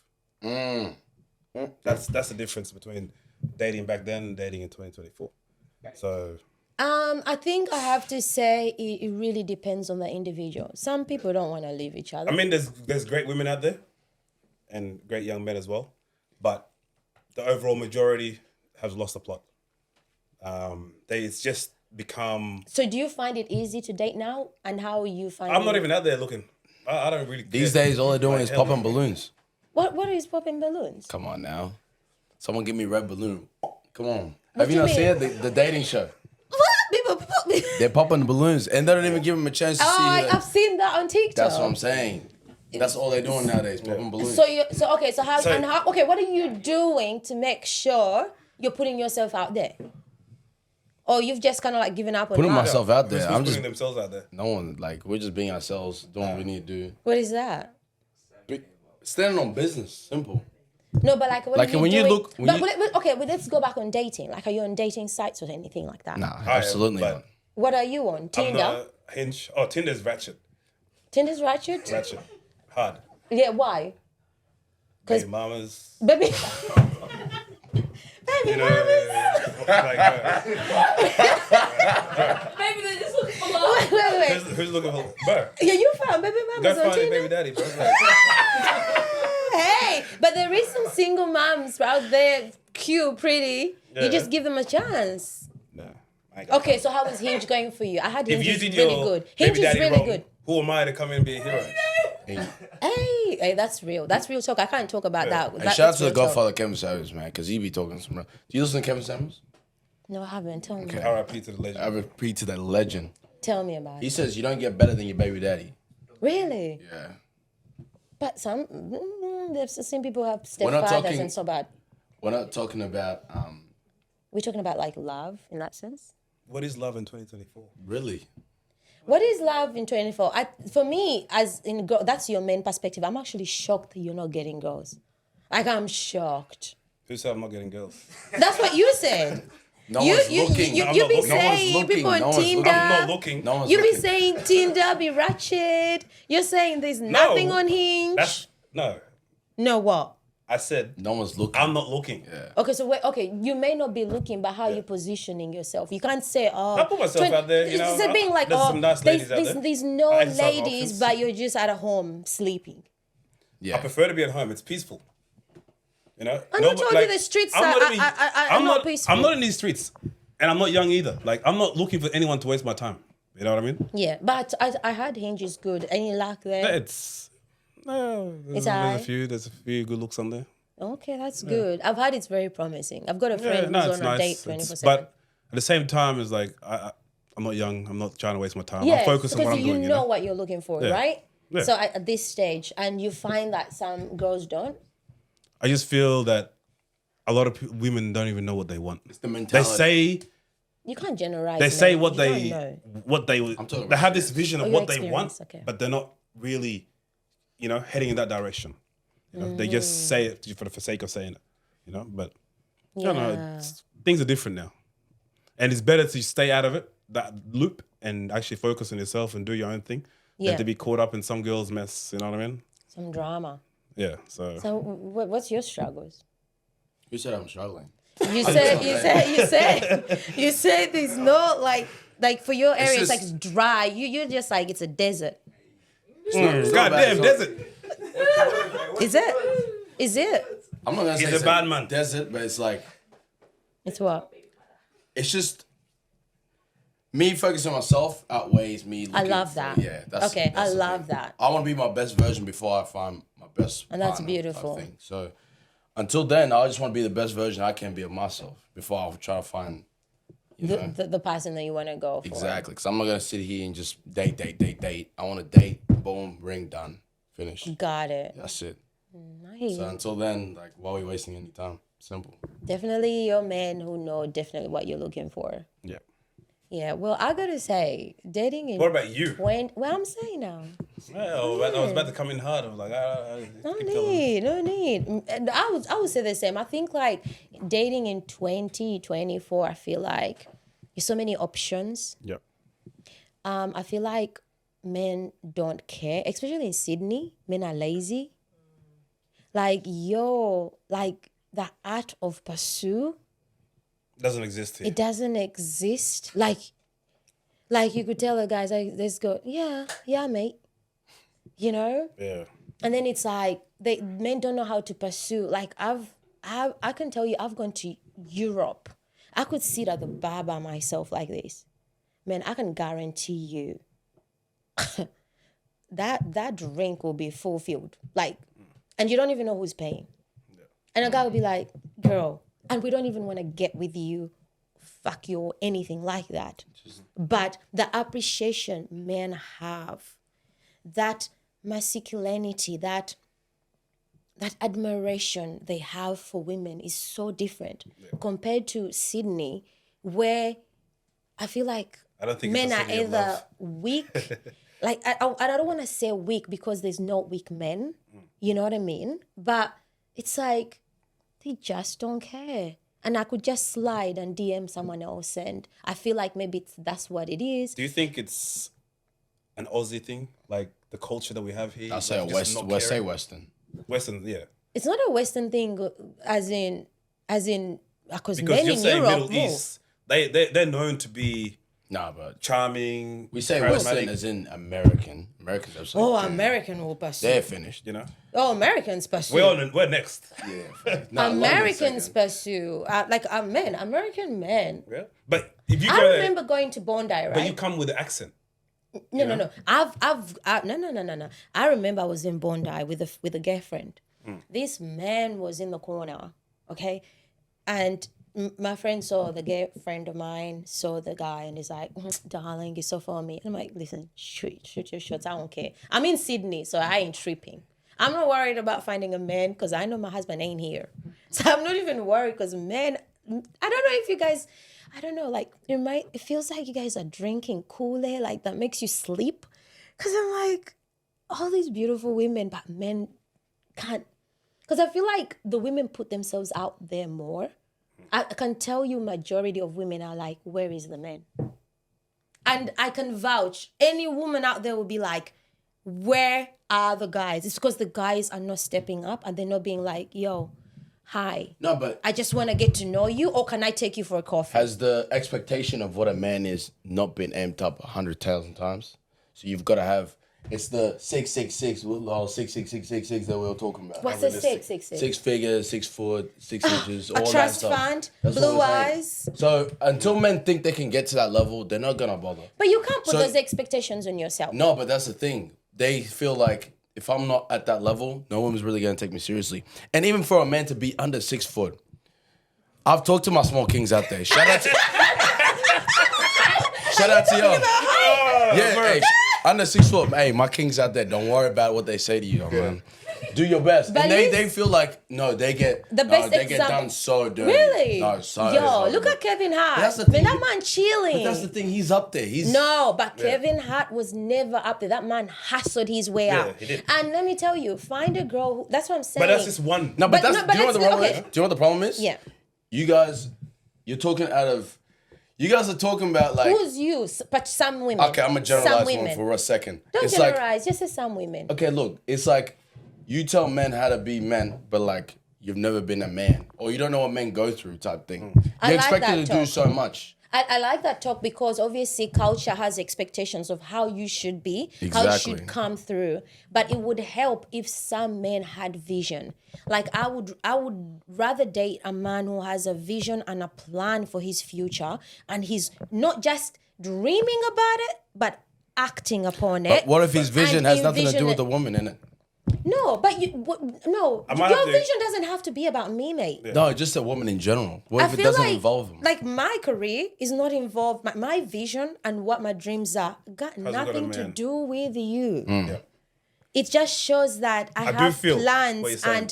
and dreams for myself. And if I'm going somewhere, then I can look here and be like, okay, we can align. I can run my lane, you can run your lane, we can support each other. It doesn't mean that I want to get in your lane and tell you how to run your business.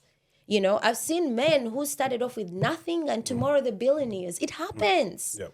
You know, but it starts with you saying, I have a plan. You have to I'm be gonna driven. plan. Yeah, man. It doesn't matter what level you are in life. If you're a driven person, you're gonna make it regardless because Have nothing a can stop you. vision, act upon your vision, and move towards But that what you were vision. saying in the beginning is absolutely right. Like you can't just wake up and be like, "Hey, I'm here, I'm chilling," because in today's world, it's hard to survive just on a 9 to 5 and Yeah. just letting life go by. Yeah. You gotta keep pushing and doing that extra mile, you know, every single But day. doing it for Yeah. yourself, and you're not doing it for the girl to like you. Yeah. Do that for yourself. It's like I don't do my dreams and I'm like, I'm doing this because I'm expecting my man to find me, my dream. Nah, mate. This is I'm in Suzan's zone. I'm doing Suzan. If you meet me, I'm running my race. Yeah. If you see me running and I look and we're running the same thing, I'm like, that's what's up. Now this man knows where I'm going. He's not gonna complain. Because I'm running. So he runs with me. He's doing his thing. He's an accountant. He's this, he's that. Whatever you are, whatever that vision is, whether it's that, music, whatever, you're acting upon it, you're doing it, you've got vision. And I feel like right now, sometimes it's like, you don't want just a man where because women, I think, are tired. And also like that, okay, I've got a good question. When you go on a date, do you pay for the first date or do you do 50-50? Who does 50? What's 50-50? Who's Girl doing that? pays and you pay? Come on now. No, it's a question. It's a If genuine you're gonna question. do that, why even leave the house? Yeah, exactly. Nah, That's preach. just no. Come So, on. so who should pay? The man pays. Man pays. You see, now I love that because out there it ain't like that. And but where did you Really? get that? Is it because it's the African mentality that you have to No, just provide? understanding, what a man really is, and the duties of a man, really. And I feel like I'm not gonna leave the house with a chick if she has to pay for the meal. No, that really demasculates day, you as a you know, man. like- I feel demasculated. Yeah. If Like a if girl she pays paid- for anything, like That's if, just crazy. if she, I feel demasculated. I don't feel like I'm doing what I'm supposed to be. Like imagine standing behind her, you're like behind her. Oh, The you- hug from the back. And she's and she's there tapping, bro. There's absolutely no way. I feel demasculated. You see, so some people don't even have a guilt about it or even feel like they're demasculated. They don't feel any of that. They will feel comfortable. They'll be like, Yeah. If I don't got it, I'm not going anywhere. It's quiet. And that's how it should be. And I'm like, and if you can't afford that, then find another way to make that. Sometimes people are like, oh, she wants me to just go to fine dining. Sometimes it means like you buy groceries, cook somewhere she's comfortable, or go for different Honestly, ways you can like, do dates. but that's like and be romantic. women don't even appreciate that anymore. Like if a guy cooks, Yeah, but for them. but think about it. Wait.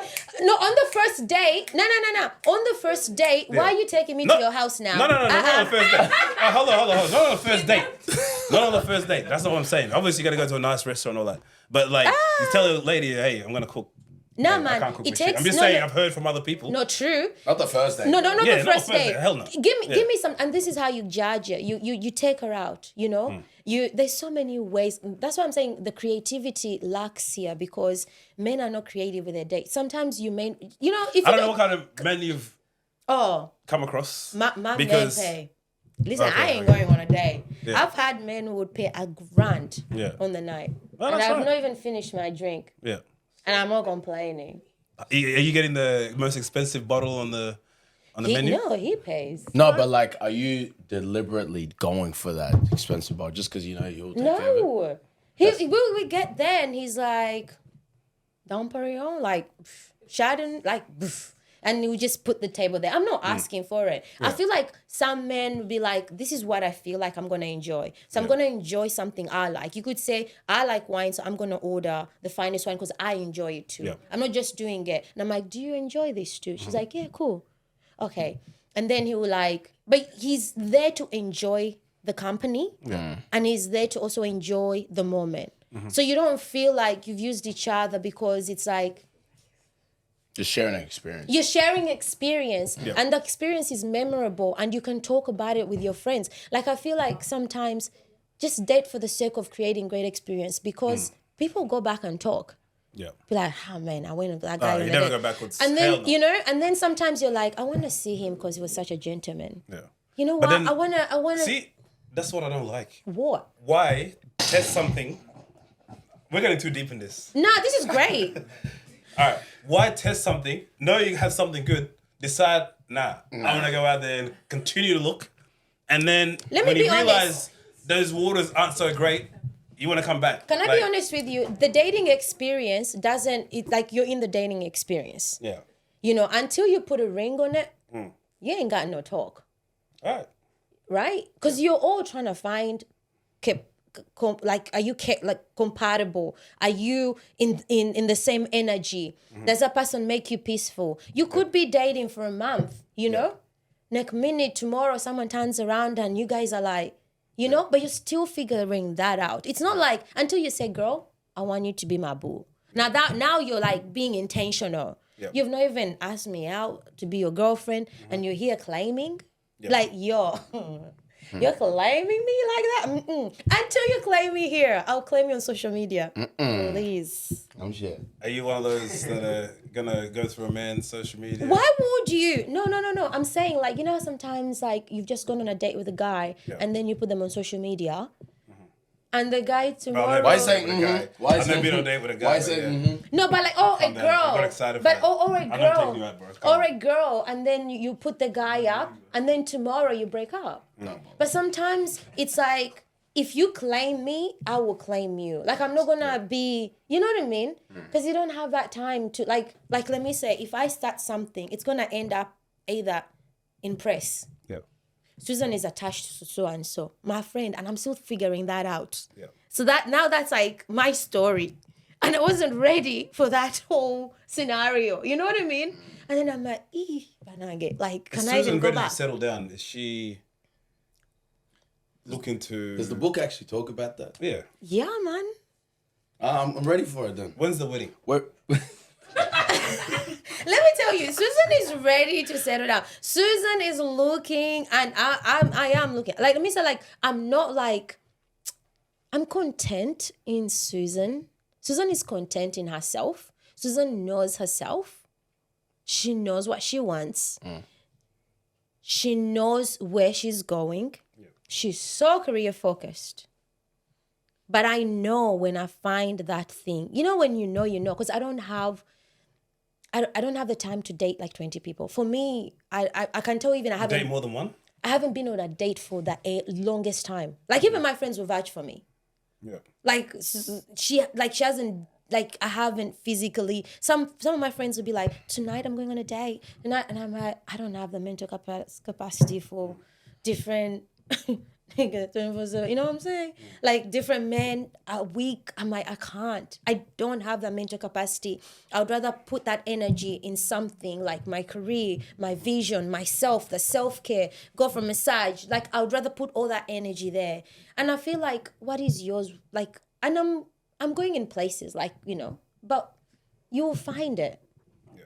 I'm content in that, where I'm like, I'll find it. I want to settle down. Of course, but I want to settle down with the right person. Yep.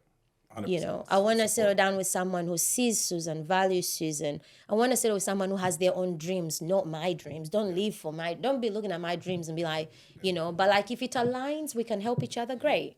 So. Yeah. Are you also are you sort of selfish when it comes to like your dreams? Do you also look at what he's doing and be Yes. supportive, or is it just me? No. It's that and that's why I was saying you're running your race, he's running your race, and then the moment you see each other, there is that instinct where you know we are compatible, it works. Yeah. You know, like me dating someone and tomorrow we're on the red carpet and they're freaking out. I don't want to take these pictures. My friend. You heard it here first. This comes So with you the guys package. better hit You know, like, Suzan you know up. what I mean? Like it comes with the package. Like, I mean, you know, like, then you're like, I don't want to take your photo. My friend, we're content creating today. Like, yo, know your angles. Like, Yeah. help me with the angles because I'm going to, you know what I mean? Yeah. And then you're like, but you know the person. It's like, let me say, you know the person you dated. They probably, let me say, they are personal trainers. You know it's part of their routines. They're going to be running. They're going to be in the gym. How do you help make it work? Show up sometimes at the gym. Go for runs with that person. So they feel like they're interested, right? So it's the same. Sure. You know? So all this we've talked about, is that kind of an overview of what's in common for this book? It's even juicier because we talk about sex. Let's talk about sex, baby. Let's talk about you and me. Let's talk about all the good things. No, I'm excited for it though. So when are you kind of thinking about the release of this book? Thou shalt tell you, and thou shalt call me back. Sounds good. No, it sounds good. We got questions in the audience, do we? Yeah, the audience. We've actually shout out to the audience real quick. We've got a few people back there. We got any questions back there or what? Yeah, sure do. I just wanted to know, since you were shy, how did you overcome going to the events back then? I never did. I literally, like, I remember, okay, back then, like in high school, I had a boyfriend.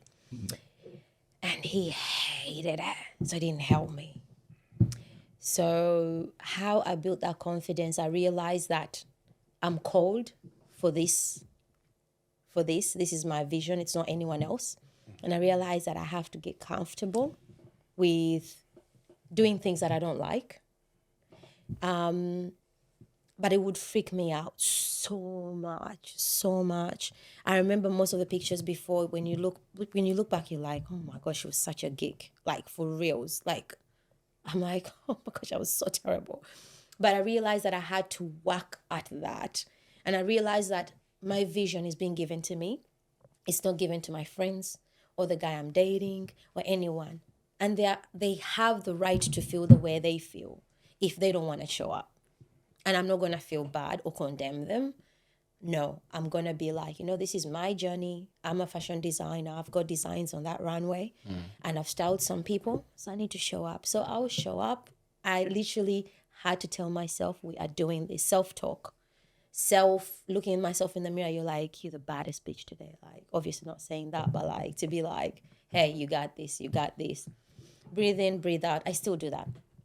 Breathe in, breathe out. Like, if you ever see me at any event before the cameras come on anywhere, honestly, if you take the moment and see me on the side, I do this, or I'll be honest. I'll be like, I saw her do that before this, I ain't gonna lie. and I count my breaths until I feel the subconscious say it's okay. And then when I walk in, I change.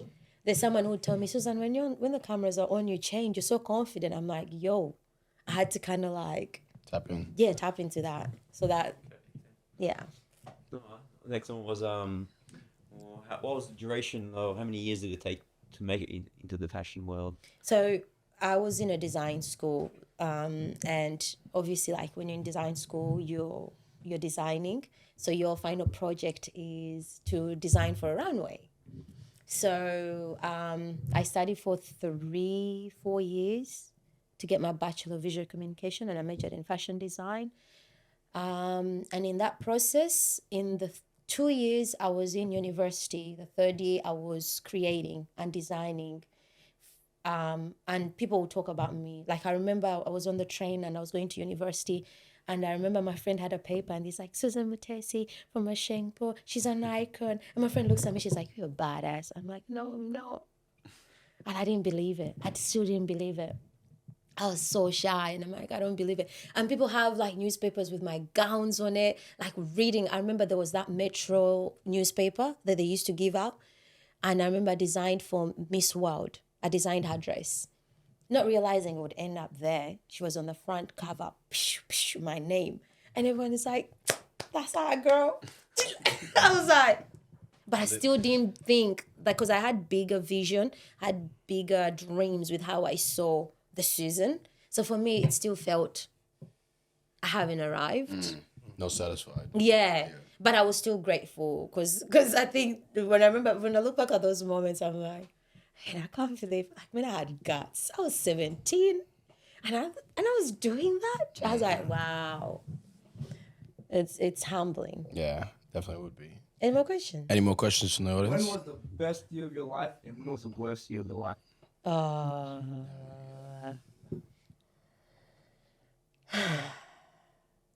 If anyone didn't hear that, it was when was the best years of your life and when was the worst years of your life? The best year of my life.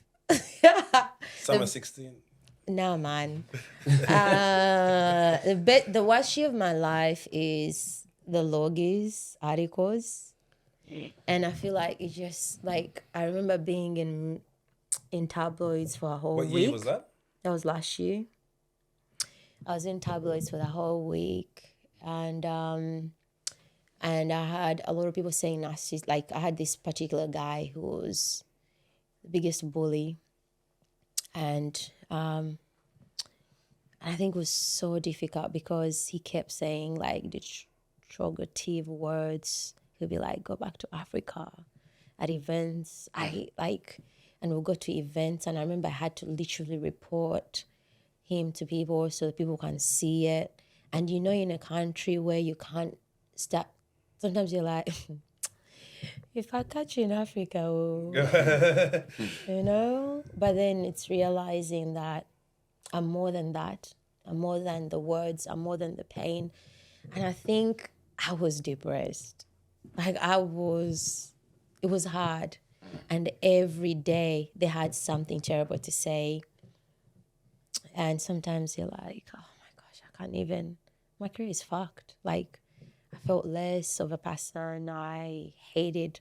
And I remember I would call my manager and he would just sit on, I would call my manager and I would cry on the phone. And he's like, it's okay. And he knows I'm just calling to cry. And he'll be like, it's okay. And I remember my niece took me to the sauna. She's like, Auntie, can we go to the sauna? And I'm like, I'm not happy. She goes to me, Auntie, they don't talk about people who are not relevant. And I was like, this chick, man. She's like 12 and she's telling me this. She's like, Auntie, you got this. And I'm like, I don't feel like I got it. She's like, we pray. We're praying for you. And I was like, that was hard. I was at least tired. Like, I lost weight. I was mentally tired. I could not drive. I would stop in the car and I would cry for hours. And I'd be like, keep going. I would drive to events and I'll stay in the car for hours. And I'll cry, put on my makeup and then come back. And I'm like, cry. Man, it was so hard. It was so hard. And I realized the world we live in is the world we live in.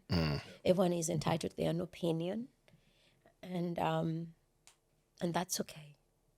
You know, I'm not the words they say. I know Suzan, and it doesn't matter what people will say. And it's never going to stop either. Exactly. So you just gotta live through it. You know, Kim Kardashian's told she's got fat ass, she photoshops, she does this, she does that. That's okay. You know, she soldiers on. She's now, you know, she's making money. You know, because she decided to persevere through the pain. Yeah. That was one of my worst moments. Oh, that was bad. I kid you not, that was bad. Favorite moment is meeting Tom Cruise at the premiere. That would have been crazy. I could not believe. What year was this? Maybe last year or the year before. Yeah. Yeah, and it was Premiere what? Sorry. Mission Impossible. Mission Impossible. Oh yeah. Yeah. You were in the premiere for Barbie as well, yeah? Yeah, I did. Yeah, that would have been pretty crazy. But I think what was special about that is because I had no expectations. The red carpet was so like limited and restricted for particular people. And Tom Cruise is a big star, so he had like maybe 20 security guards. The one a lot of people like they. I thought he could fight off everybody in his movie. Like it was all like they had like a barricade like at the harbor. So like all the fans were on that side. To walk the red carpet, you had to be escorted by. To stand wherever you stand, you have to have a reason why you're standing there. Like people had guns. Like security, like I remember seeing Obama when Michelle Obama were here, and I saw Obama. Man, those what are they called? Secret Service. Yeah. Yep. Like it was like that. I was like, someone will shoot me right now. Like you can't mess up. You can't mess up. You gotta be on your best behavior. They messed up with Trump. I don't know about that. What you But mean? anyway, that's a story for another day. Oh, okay. Nah, Sorry, I got confused. remember the E story? Oh yeah, he got shot. Well, that's America, Yeah. This is America. Life is complicated, Yeah, yo. America's But obviously in Sydney, seeing that, it's like if you watch movies, you could die anytime. So you can't really, you gotta respect the space. You're invited in. And I You know where you remember are, yeah. when he came and he said hello, I just look at him and I'm like, hi, like, man, like, yo, I grew up on your movies. I can't believe I had a crush on you, Tom. I just said that whispering. And all of a sudden, Tom turns around and we're like this. Like, this is Tom, this is me. He turns me around and he holds me from the back. I'm like, eh. Like, in my head, I was telling my girlfriend, do you see this? Like, is this happening right now? But you're in the moment. Everything is moving fast. Pictures, cameras, moments. But before Tom came to me, even the director of Mission Impossible, the producer and the director and his wife found me in my little corner. And they're like, you must be the most stunning woman here. And I'm thinking, man, you can't make this up. Like, obviously, I'm not doing anything special. My dress is not, I was wearing a black dress, I beg. Like, it wasn't like the most special dress, I had braids. I was thinking to myself, like, there's nothing I did to kind of like provoke. Like, I didn't have my titties out. You know what I'm saying? Like, I was just a normal girl. Just being. But even though it's your normal, could have been a different normal to them. Yeah. Like their perspective type thing. It could have been that. Like, because I was shocked. They came and they held me and they're like, there's something special about you. And I'm like, I'm actually an actress. I'm doing this. They started telling me about how other actors got in. And they're like, this chick, the Asian girl that was in Mission Impossible, I don't know, was that 4 or 5? I can't remember. They're like, she used to train. She used to do stunt work. She was a French girl. She loved Mission Impossible so much, and she started training. But she didn't know she would ever be in the movie. Then one day they casted her. She casted for a film. She didn't know it was Mission Impossible. But it's something she wrote down a while back. She's like, one day I'll be in a movie with Tom Cruise. Yeah. And that was the day when they told her you've just auditioned for Mission Impossible. She's like, but that's what the director told me. He told me this on the red carpet, and he goes to me, don't ever stop practicing. Always prepare. You never know when that moment will come. And now I've never forgotten those words. And they came to me and they said hello. They started taking photos with me. I'm thinking, isn't it meant to be the other way around? Like, and I was like, man, you obviously are, guys watching out. Like that, you can't create those moments. You can't, there's no way. And for me, it was like, that has to be the most special thing, because I'm like, if that could just come without thriving for it, without chasing after it, maybe there's more. Does that make sense? Yeah. And I think for me, that moment was so special because it opened my mind to a bigger universe, capacity, manifestation of I can do anything. Ability, for real. Yeah. I can, Suzan, you can do anything. Even before I remember even before I went to Paris, and I saw Pharrell. I spoke to someone before I left. There was this guy, he saw me and he goes to me, Susan, you remind me of Pharrell. And I'm like, I think I'm going to meet him. And he goes to me, Susan, where? I don't know. I may go to Paris. I don't know. But when I see him, I'm going to tell him he's inspired me and I'm so proud of him. Neck minute. Neck minute. I'm in Paris and Pharrell's young. Yeah, that's Like, you crazy. can't, those things, like when I look Masturbation. back. So I think those are my favorite moments. Like, I don't plan them. I don't chase them. But it's like those little moments. It's like those hidden gifts. Yep. You know when you have like it's your birthday or Christmas and someone puts a gift next to the tree and you wake up and you're like, how did you know? Yeah. You know? But you're like, Santa Claus. I'm just so glad you did that. Let's go. Yeah. And then meeting Ciara and she's just there. She's like, hey girl.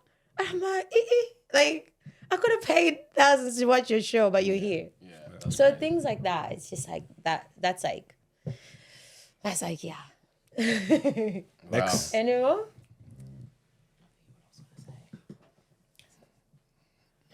But overall, wow, inspiring story. She got something. You got something? Yeah, I was gonna say, I feel like you've reached so much throughout your career. Like, what new goals do you have in mind, or you feel like you haven't achieved that you want to achieve? I haven't achieved. You haven't? I haven't achieved. Never satisfied. It's not that I'm not satisfied. Don't get comfortable. It's not that I'm not satisfied.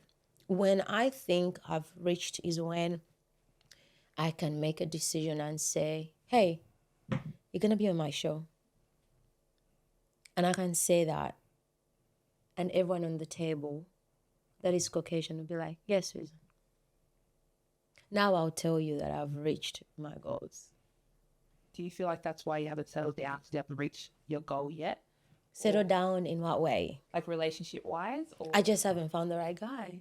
so it has nothing to do with your My career? guy will not hinder my success because he will support it and I'll support him. And it will be a guy who sees and understands. Like, your person is your person. You know, you meet people who are like, when I saw her, I knew. Like, the guy's like, I knew. It's like, I didn't have to think twice. I know that's my wife. You know? And even sometimes with a girl, she's like, I knew. Like, there's certain things you can't, it's your person. It's like if it's yours, it's yours. You know, like, Yep. you can't shake it, you can't make it.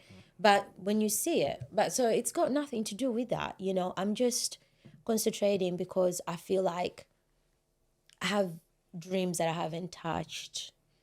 I want to produce shows. I want to create these things I haven't created that need to be created. There is songs, there is books, there is unspoken things. As long as I have breath in my lungs, there's so much to create. Like, you know, take advantage of every moment you have on this earth and leave and go, you know, go to Bali, you know, like leave.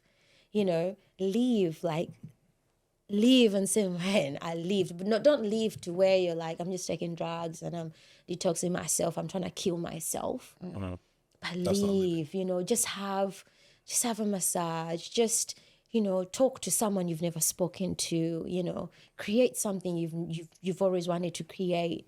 And I feel like for me, when I look at my siblings and they haven't figured out what they want to do in the future, and I'm like, I can play a catalyst in that. You know, there's a lot of young people, like I've met young mothers who write me messages and they're like, my daughter is so inspired by your story. She wants to act like you. But I know how I struggle to get roles in this nation. So how will she, if I don't work to pave and soften the ground that other people can come in and then create those opportunities for my people? Like Tyler Perry knew there was no space for Tyler Perry. So he created a space where he can pay Black people and create films for them. And I'm not saying we all have to be Tyler Perry's, but like, there's so much that needs to be done. the world needs us. There's, the next generation needs you, and if you have the capacity to still live, breathe, create, like sit here and create like such a platform, sensational podcasts, and you bring creatives and you bring people together, that's like when a young person sits down and listens to this and they're like, I needed that, because the noise outside is louder. These are stories that have never been spoken about. People don't know what's in their community because we're told the narrative of, Black people are not great, they can't succeed. If you go to Europe, you'll find pilots, you'll find, and people were like, man, you're a sailor and you're Black? I didn't even know that. What are you sailing on the water? Can you swim? Water. Yeah. And I'm like, that means the possibility is endless. So no, I haven't done it yet. Amazing. This whole episode has been very inspiring. It's kind of just A opening woman your of mind. many hats. Yeah, 100%. Would you have any? We're about to go into the outro. Do you have any final say to maybe the younger generation? Just maybe word of the day or something like that nature. Word of the day. I've written something for you. Okay, I want to hear it.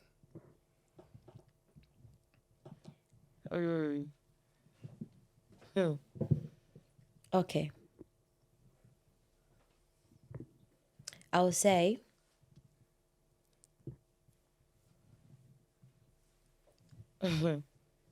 whether you're a woman, like a person of faith or not, whatever you believe in for yourself, just know rejection is protection, and God is your way maker.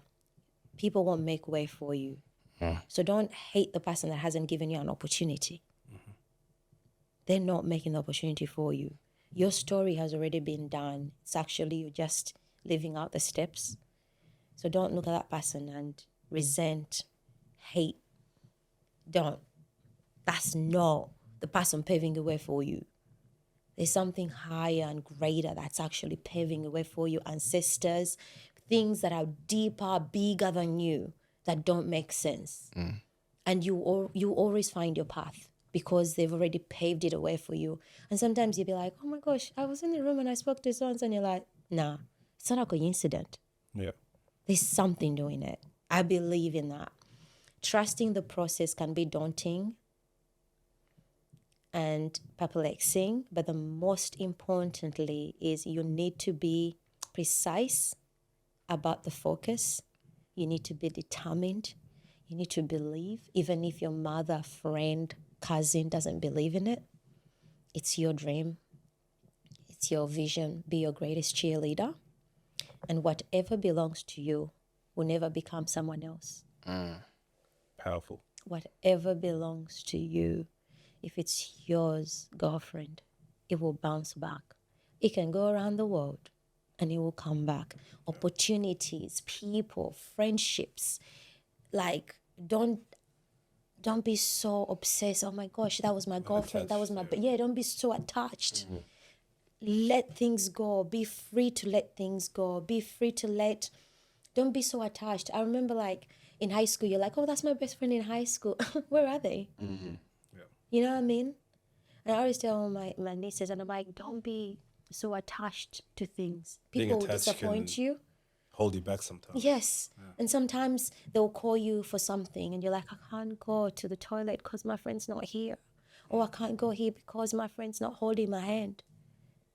But sometimes you just gotta be like, I need to go. Growth is a lonely journey. Yeah. And it's and on that journey, there's always people that will always come along that journey. There's always be someone. There's always be someone who come along.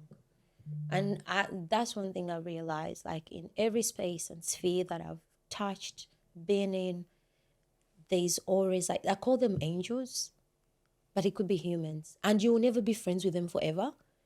They could come along and they'd be like, hey, talk to that person. And you're like, and that person opened the door for you. You're like, how did I get here?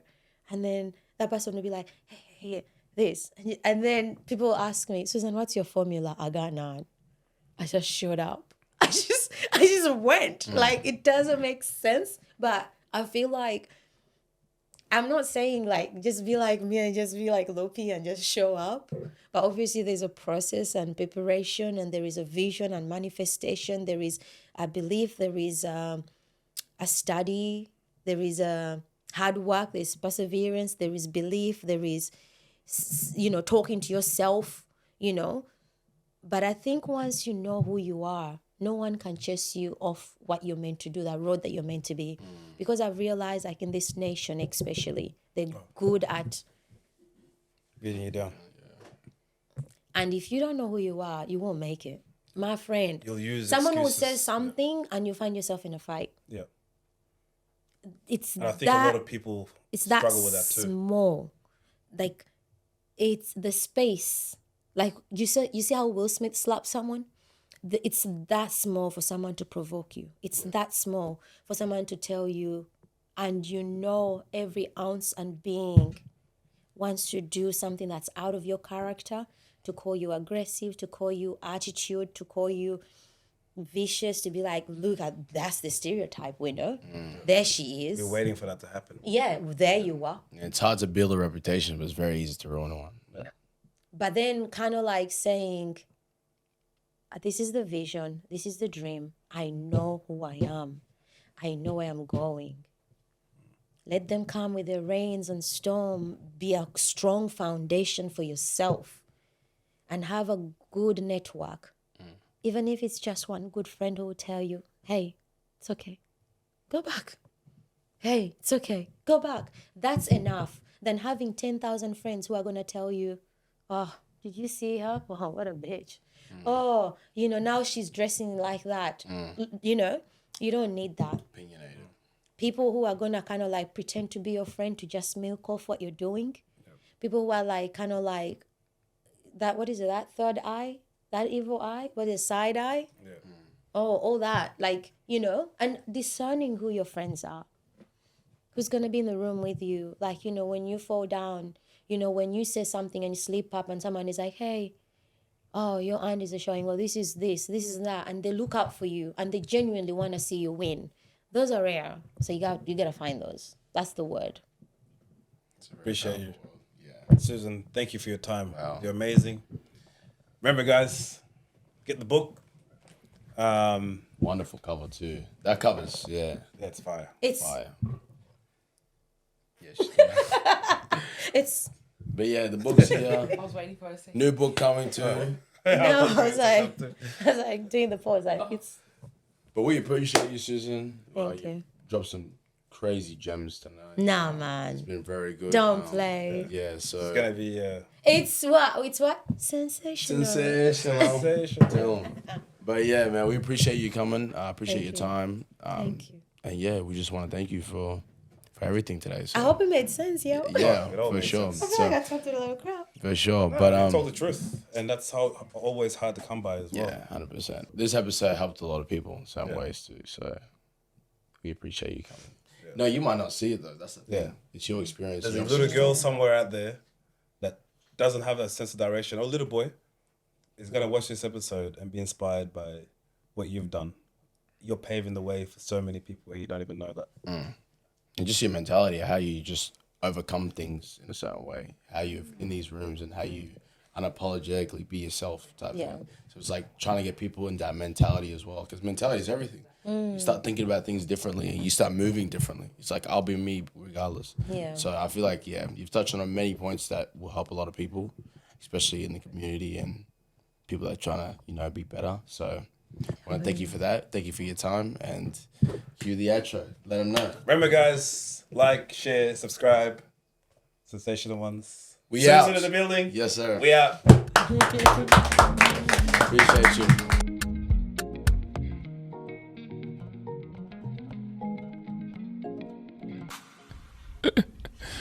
Sensational.